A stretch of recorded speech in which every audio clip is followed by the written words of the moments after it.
I never found myself the kind of man who looks for trouble. My name's Austin McCoy, and for 12 years, I've run a working farm on the outskirts of town. 80 acres of honest, sweat-soaked Texas soil, bought fair and square, licensed and untethered from any homeowners association breathing down my neck like a nagging relative. I grew hay, not drama. But life took a sharp left when Maplewood, a shiny new residential development, popped up next to my land. No big deal, I thought at first. Live and let live, right? That was until Karen Blunt, clipboard in hand and a smile that could slice through barbed wire, descended like a sunbeam on my quiet existence. Before long, she was the president of the Maplewood HOA, and I became the reluctant protagonist in a story I never asked to join. The first time she ambushed me while I was elbow-deep in engine grease, it felt like something out of a comedy. "Mr. McCoy, we should discuss some boundary synergy," she chirped, leaning against the fence, all sunshine and rainbows. I blinked, trying to compress the absurdity into a response. "Lady, this is a farm, not a country club," I shot back. Little did I know, that was just the first act in a drama far more convoluted than I could imagine. Her subsequent visits gradually shifted from polite requests to veiled threats, dressed up in legalese. After my trip to the Agriculture Expo, I returned home to find my world flipped upside down. An electrified fence surrounded my entire property like a noose, locking me out of my life's work. There, in the fading sunlight, the reality of my nightmares settled deep in my gut. They had declared war, and I was left scrambling behind enemy lines. I may not have been a man who looked for trouble. I was a farmer. Farmers dig in, and boy, I was about to unleash a storm that would rattle the very foundations of Maplewood, and Karen Blunt was at the eye of it. Fueled by anger and a fierce love for my land, I made my first move: document everything. I recorded a full video where I narrated the travesty that had turned my home into a prison. Asterisk, asterisk, this is Austin McCoy, property owner, asterisk, asterisk. I spoke each word into the camera with simmering determination. Asterisk, asterisk, if you're watching this, I'm either suing someone or starring in a true crime documentary. Asterisk, asterisk. Then came the police, who, despite their sincere attempts, couldn't help me. Civil dispute, they labeled it, as if locking someone out of their own home was a mere disagreement over dinner plans. But little did the storm clouds hovering over Maplewood know that their little game had backfired spectacularly, setting in motion a legal chain reaction I was more than ready to exploit. With my lawyer Wayne on speed dial, I started assembling a formidable arsenal, 2 certified experts ready to draw the line, literally, as to where my property started and theirs ended. And then, like adding gasoline to a fire, I received an email that would only amplify the chaos: a fine for storing my equipment on my own land. Asterisk, asterisk, $3,000 a day for a tractor. Asterisk, asterisk, I couldn't help but laugh between my growing fury and disbelief. But that night, as I sat on my porch under the stars, my resolve hardened. I wasn't just a man with a tractor. I was a man with a plan. With legal documents, a firm grasp of my rights, and some fiery determination, I rolled into the next day armed for the fight of my life. The world was about to see how a quiet farmer could throw a mighty punch, and I swore I'd fight until the last ember of resistance blazed bright, or until those shiny fences came tumbling down. This time, I wouldn't just defend my land. I would take back everything they tried to steal. It was time to show Maplewood they had underestimated the tenacity of a farmer, and this battle was only just beginning. With determination churning in my gut, I knew that I had become the underdog in a showdown that would echo far beyond the borders of Maplewood. They thought they could trap me behind an electrified fence and stifle my voice, but I was about to roil the waters they believed were smooth. The next morning, I geared up for battle, a battle that wouldn't be fought with bare fists but with every legal weapon I could muster. My first move was to meet Wayne, my lawyer, in his dusty office. As I walked in, the familiar scent of aged paper and faint tobacco smoke enveloped me. Wayne's demeanor was both relaxed and focused, a stroll-through-the-park mentality that belied the chaos we were about to unleash. "Austin," he greeted, leaning back and tapping a pen against the desk. You're not just fighting an HOA anymore. You're fighting for what's right. We're going to turn this around.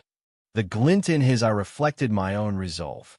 I want this to go public, I declared. No more hiding. The world needs to see what they've done.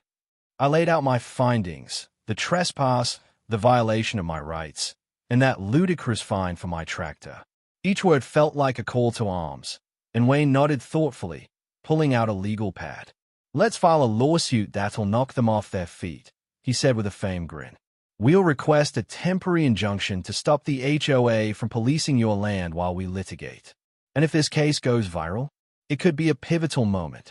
I left the office with a head full of fire and a heart racing with possibility. My first stop was the local news station.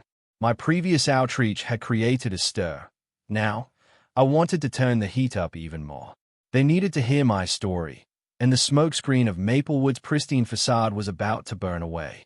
As I approached the station, my hands trembled, not from fear, but from the sheer magnitude of what I was about to plow forward. I was still the same man who grew hay, who labored in the fields sunup to sundown. But now I was also a crusader for folks like me, anyone who'd ever been overrun by red tape and tyranny. Within an hour, I found myself rehearsing my pitch in the station's waiting room, the tick-tock of the clock sounding like a countdown to a new beginning. When the producer finally welcomed me in, I painted the scene as vividly as my best harvest, every detail a stroke of fury against the tapestry of Maplewood's orchestrated oppression. An electrified fence suffocating my livelihood, fines for storing my own machinery. As I spoke, the producer leaned in, intrigued. This isn't just my fight. It's a battle for everyone who's felt the chokehold of bureaucracy. The night rolled on, and before I knew it, I was standing outside the courthouse, the cameras rolling, the news crew snapping photos as I exchanged barbs with voices of authority and shouts for justice. The clip aired within hours, and the reaction was electric. The public's outrage surged, a wave sweeping through the small town and beyond. Social media lit up like a Texas sky during a summer storm, each post sharing my story gaining traction, momentum that fueled my fight. Meanwhile, back at the farm, I rallied the troops, neighbors and fellow farmers who had heard the news. Together, we organized a community meeting on the edge of my land, a gathering fueled not just by anger but by unity. I could still see faint outlines of the fence in the distance, a bitter mockery of my freedom, but those nightmarish poles were now on the precipice of being taken down. As I prepared to speak, the crowd grew restless yet hopeful. What they thought would isolate me has only galvanized us. I thundered, feeling the spark of camaraderie ignite the air. They wanted to create fear. Instead, they lit a fire under our feet. We will stand together, and together we will reclaim our rights. Just as I finished, a figure emerged from the shadows, a silhouette that was all too familiar. Karen Blunt strode toward us, her expression a mix of composed authority and thinly veiled fury. The air grew heavy with tension, the crowd whispering discontent. "Austin McCoy," she called, cutting through the anxious murmurs. "What are you doing here, inciting chaos?" I stepped forward, emboldened by every voice that stood behind me. "This isn't chaos, Karen. This is justice." The crowd murmured in agreement, and she faltered. Her confidence rattled like leaves in a brisk wind. She laughed, but it sounded hollow. "Justice is a delicate dance, and you do not understand the steps. An HOA requires order. It's for the greater good." "Order," I echoed, shaking my head. "What you've done is nothing but oppression. You crossed a line, Karen, and you're about to find out what happens when you declare war on a farmer." The crowd erupted in support, voicing their hopes as her shocked features twisted in that moment. A moment I could see reflected in the astonished faces of my neighbors. "Is this how you want to be remembered?" she snarled, unable to conceal her unraveling composure. "You'll regret it." "Oh, I'll remember this. All right," I countered, heart racing as I stepped back, letting the crowd's support wash over me. The tension hung in the air, charged and full of possibility, a palpable energy that hinted we had unleashed something much larger than ourselves. Then it happened. Boom! A sharp crack resonated, the sound of something painful yet potent, and we turned, jaws agape. The security fence I'd been shackled behind. Someone had just taken it down, yanking a segment out of the ground like an exclamation point to our rallying cries. The hum of electricity ceased, and in that moment, the fence, Karen's symbol of control, crumbled to dust. Gasps filled the air, and I stood wide-eyed, disbelief morphing into a wide grin. They've underestimated this farmer, I thought, and now the tide has turned. With the echoes of my neighbors cheering in the background, I faced Karen, the embodiment of the looming beast.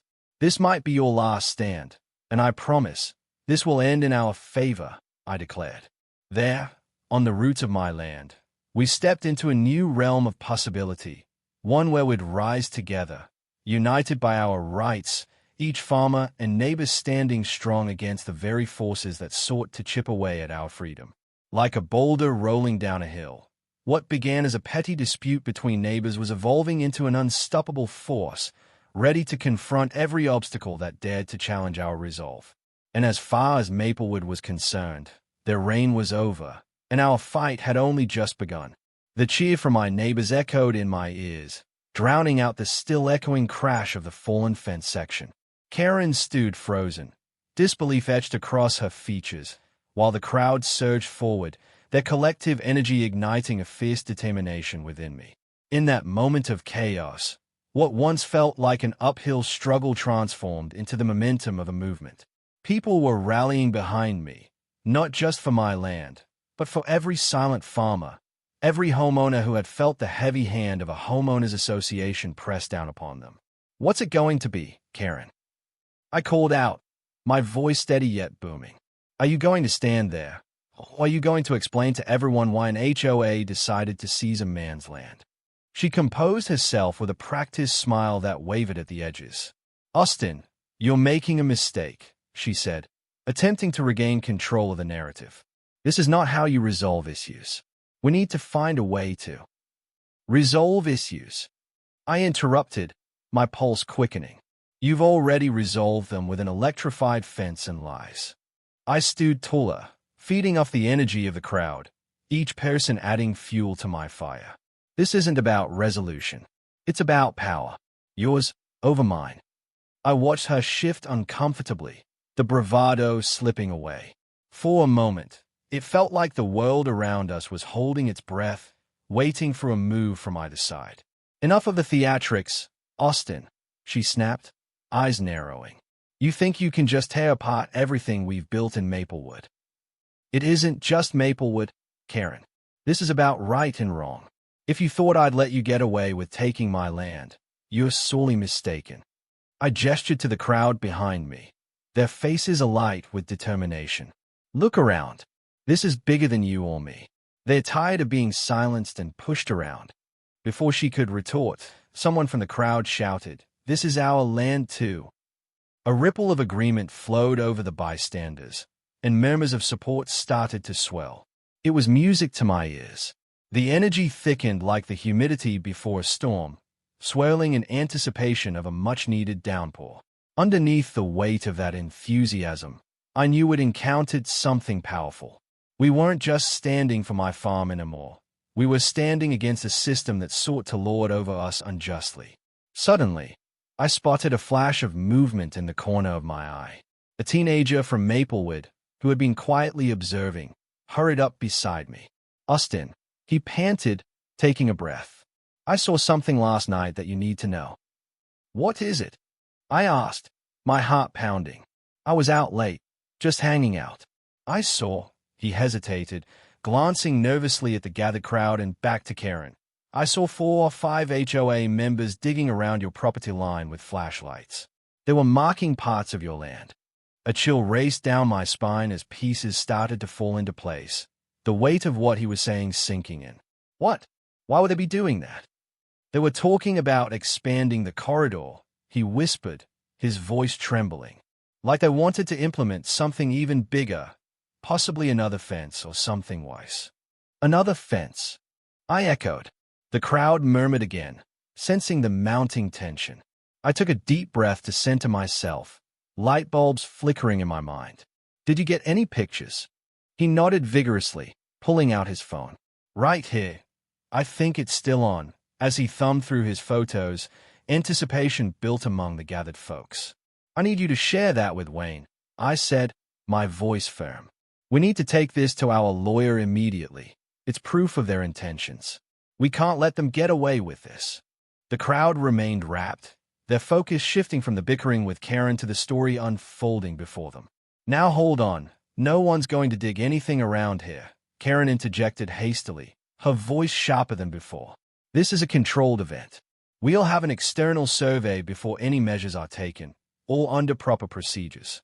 This isn't about your flimsy bureaucratic procedures anymore, Karen." I surged forward, bringing my voice level, low and lethal. "This is about you, your incessant pursuit of control. You think you're above the law, and you're downplaying the truth." As my words sunk heavily in the humid air, the crowd shifted uneasily. I could see a flicker, a realization, a doubt creeping into the minds of the Maplewood residents who had initially aligned with her.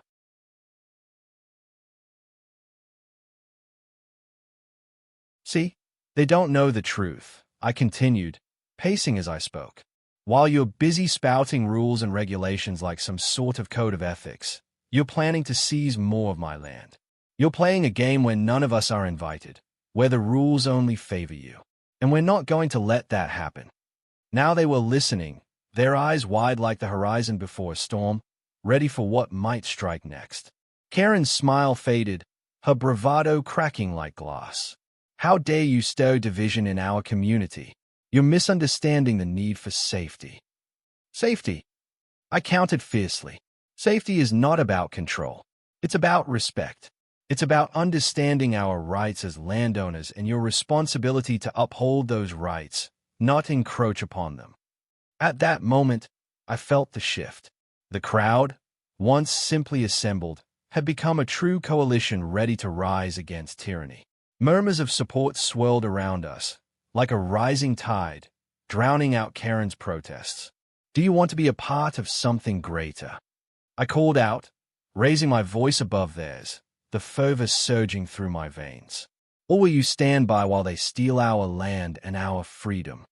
"Stand with Austin," someone shouted, and the words boomeranged back with zeal.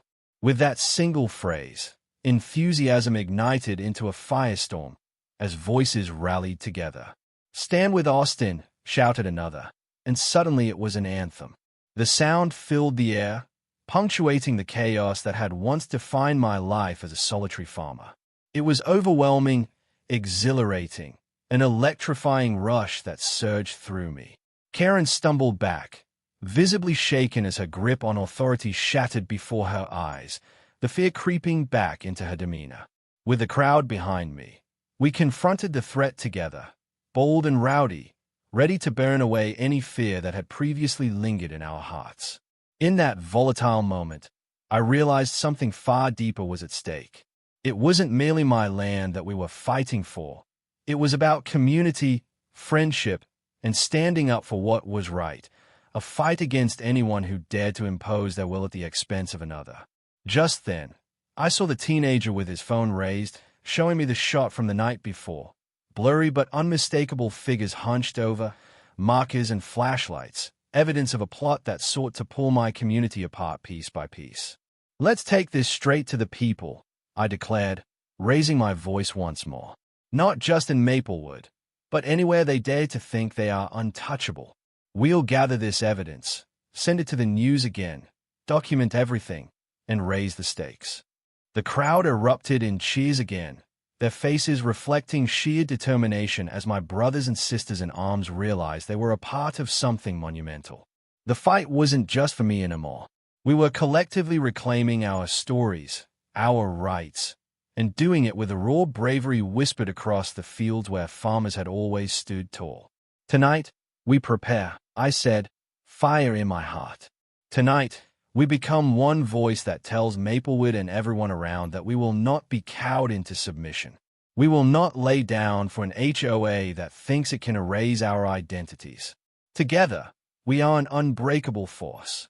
With those words, I felt the dirt beneath my feet shake, becoming more than just soil. It was the foundation of our uprising, a promise that together we would rise to defend our lands, our homes, and our rights. And as we marched forward, beating back any remnants of fear, I knew one thing for sure. The war for my land and the hearts of my neighbors had only just begun, and we were ready to battle. Little did they know, this fight would echo through the corridors of Maplewood, resounding like thunder through every farm and heart that felt stepped upon, until we formed a community as resolute as the Texas soil we stood on, no longer intimidated but now invincible. Our rallying cries lifted like the smoke from a wildfire, burning brightly and fiercely through the air. As the sun dipped below the horizon, splashing hues of crimson and orange across the sky, it felt like a signal to us, a cosmic spark egging us onward. The stakes had never been higher, and we were driven by a sense of purpose that electrified the very atmosphere around us. Gather your stories, your evidence, everything. I commanded the crowd, my heart pounding with urgency. Be it photos, videos, or tales you've kept silenced. We will assemble a truth too powerful to ignore. Neighbors nodded in agreement, spreading out like a shockwave, energized by a cause that soared beyond the confines of a mere land dispute. As they dispersed, I could feel a curiosity swell. How many others in our town had faced the growing, suffocating grip of the HOA? How many had witnessed their rights stripped away beneath a veneer of safety and conformity? The night deepened, and stars emerged in the sky like a gathering army, one I hoped would reflect the spirits of those who felt unheard. I grabbed my phone and texted Wayne, "We need a meeting. Now, we have proof they are planning something bigger." Minutes felt like hours as I paced, anticipation gnawing at me until finally, he replied, "I'm on my way." While I waited, I reflected on the crowd. People I had known for years now banded together in solidarity. My neighbor Martha, once timid and hesitant, had stood front and center, shouting defiantly against the HOA. I could see her rising spirit mirrored in those around her, each finding their collective strength. Just then, Wayne's car pulled up, tires crunching over gravel. He stepped out, a furrow of concern on his brow. "What's the latest?" he asked, joining me near the hum of our gathering. I quickly filled him in on the young man's revelation and the crowd's reaction, recounting the electrifying moments that had transpired. Wayne crossed his arms, his gaze focused on the field beyond me, the patch of dirt that had stirred an entire town. "This is solid," he declared, running a hand through his hair. "But we need more than just words. We need proof of their intentions, the motive behind this madness. We're not just fighting an immovable entity, we're unveiling a conspiracy." "Conspiracy?" I echoed, brows furrowing. "Think about it," he continued, paced now, lost in thought. "If they're expanding their control, what resources are they aiming for? You've seen the developers in the past looking to take over land. What if they've been hand in hand with the HOA? The pieces clicked into place, the recent developments, the ridiculous rules, the fines that bled us dry. They want to sell out Maplewood," I whispered, the realization washing over me. "Exactly," Wayne confirmed, excitement in his voice. "They'll use you as the scapegoat, an example of what happens to those who oppose them while quietly gathering favor with developers. Think about it, the land you own is prime. Real estate in this part of Texas is worth gold.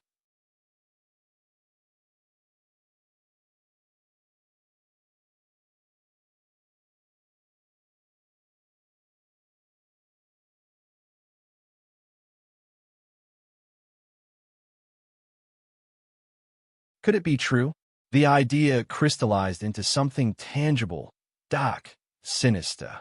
"We have to gather testimonies," I said, a determined edge sharpening my voice. "People need to know what they are up against. We can't let them victimize us while they profit in the shadows." With urgency mounting, we barreled through the night, gathering evidence and recording testimonies, hoping to awaken every spirit that had been dulled by fear. Martha shared her story of being fined for having a garden, such a minuscule slice of resistance met with such ruthless retaliation. We built a damning case against Karen and the HOA, compelling narratives of lives disrupted and rights stolen woven with unmistakable threads of deceit. Each individual standing up felt like adding another brick to our fortress, unyielding against the storm. As dawn approached, bringing with it the promise of a new day, the community gathered once more, armed with recorded videos, evidence, and an unbreakable resolve. I felt unstoppable, as though the village had transformed into a beating heart, pulsing with defiance. Standing before my neighbors, I gestured to the evidence we'd amassed. This isn't just my fight. It's ours. We stand for every farmer, every child, everyone who has ever felt the weight of these unjust rules. This is about reclaiming not just our land, but our souls. Cheers erupted once more, but then something darker, more sinister, struck like jagged lightning. Out of the shadows, a black SUV rolled into view, gliding smoothly onto my property, stopping abruptly before the crowd. My heart raced, blood pounding in my ears as the vehicle door swung open. The same smug smile gracing Karen's lips emerged as she stepped out, flanked by two stern-looking figures in smart suits. A pair of attorneys, perhaps. The crowd hushed, tension teetering on a knife's edge. "Austin," she called out, condescension dripping from her tone. "What a show. But do you honestly think you can win?" "By exposing the truth, yes, I know we will." I countered, unwavering. "You can't hide behind a curtain of deceit forever, Karen." With an icy chuckle, she waved dismissively at the crowd. "You think you're more powerful as a mob? I'll remind you two things. First, the community has rules. Second, you don't have the property rights you think you do. You've been given a taste of rebellion, but your land is still under threat." "Under threat?" I shot back. "You're the one threatening our livelihoods by colluding with developers." But she wasn't finished. And speaking of threats, she turned, gesturing to the firm at her side. "We have a little something for you." The taller attorney stepped forward, holding a stack of papers, the confiscation notice for my property. "This is per the HOA's directives. If you don't cease these activities, you will be evicted," he pronounced, voice cold and unyielding. "Your grassroots movement won't protect you from lawful eviction." Shock washed over me, but I forced my voice to stay steady. "This isn't over, Karen. You can't bury us, and you certainly can't bury the truth." "Oh, Austin." She looked almost amused. "The truth is a weapon, and it cuts both ways. Be careful how you wield it." Unflinching, I faced her head-on, the truth swirling under my skin like a tempest ready to burst forth. "I will fight you to the end, Karen," I declared, my voice a clarion call, rallying the crowd who now surrounded me like steadfast soldiers. But Karen merely smiled, tilting her head knowingly. "We'll see how deep your pockets go when this becomes a prolonged court battle. And who knows, perhaps your little town will crumble under the weight of your rebellion." "Don't underestimate us," someone shouted from the crowd. Moments hung palpable in the air, the tension thick enough to slice. Karen threw a glance toward the crowd, her lips parting to deliver another blow, when suddenly, a roar of thunder, a crack of lightning, once blinding down on the fields, rumbling through the very earth we stood upon. Something shifted in the ground beneath us, a distant rumbling growing louder with each subsequent roar. People exchanged nervous glances as the reality of the situation shifted and heightened a sense of urgency. "Is that an earthquake?" a woman gasped. Karen dismissed the noise, her confidence faltering, barely holding back her trepidation. "That's nothing, just a storm." But then, it happened. A rumble cascaded from the nearby hills with unrelenting ferocity. The community gasped, turning collectively as the ground beneath shifted like an awakening giant, the solid earth cracking and rolling, revealing deep fissures that threatened to split the very land we fought for. "Get back!" I shouted, urgency lacing my voice as I began to urge my neighbors away from the tremors. But it was too late.